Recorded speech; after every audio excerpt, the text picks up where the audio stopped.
If there's one thing that just about everyone can relate to, it's back pain. It's this universal problem, right? But what if the solution isn't just about popping a painkiller? Today, we're going to dig into a science-backed method that's all about building a stronger, healthier back from the inside out. Okay, let's get right into it.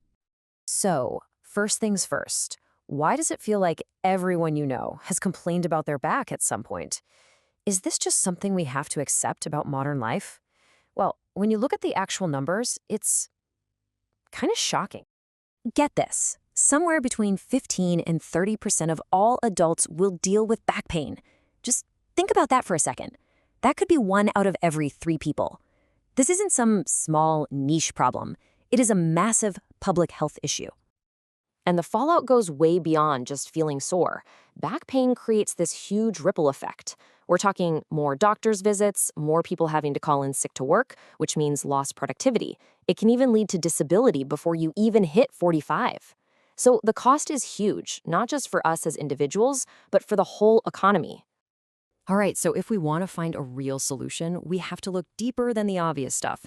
It's not always about that one time you lifted a heavy box the wrong way. The real story, it's a lot more complicated.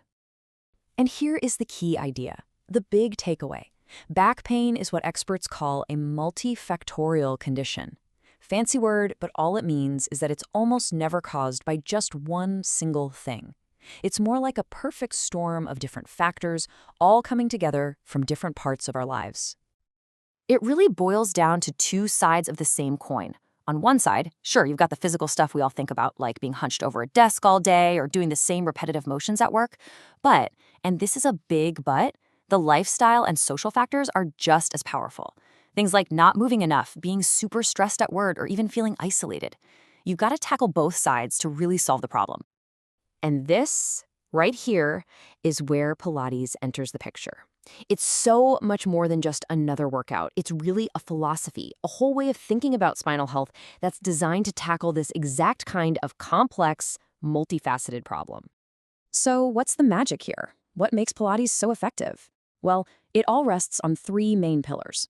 First, it strengthens those deep, deep core muscles, the ones that act like a natural corset for your spine. Second, it works on improving your posture and alignment, fixing the very imbalances that lead to pain. And third, it reduces pain by teaching you to move with intention, giving you confidence back in your body's ability to move without hurting.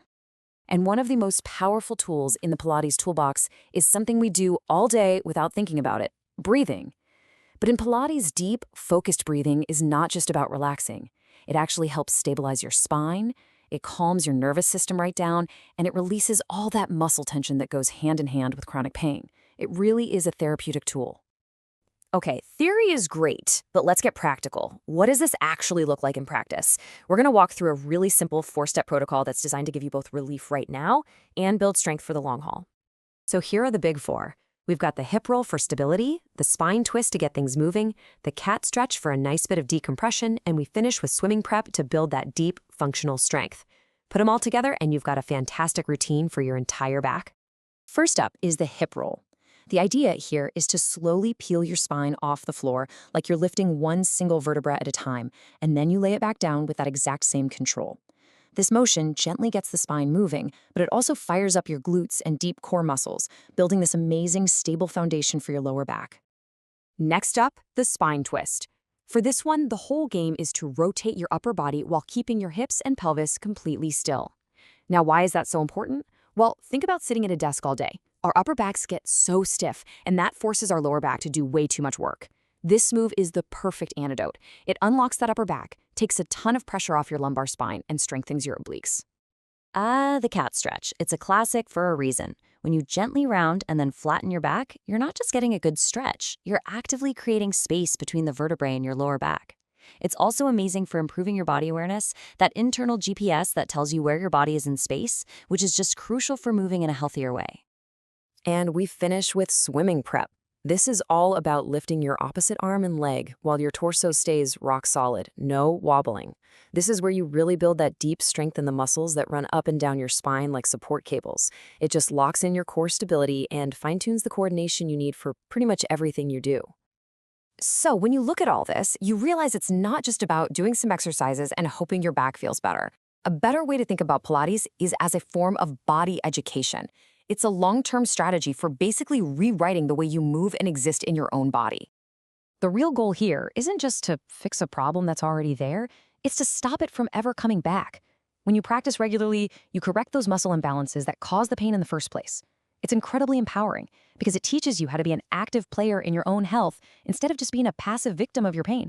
And this quote just says it all, doesn't it? Pilates is not a trend. It is a modern and robust response to a major public health challenge. It's not some fitness fad that's here today, gone tomorrow. It's a smart, thoughtful, and really powerful solution to one of the biggest health issues we face. And that kind of leaves us with a final thought to chew on.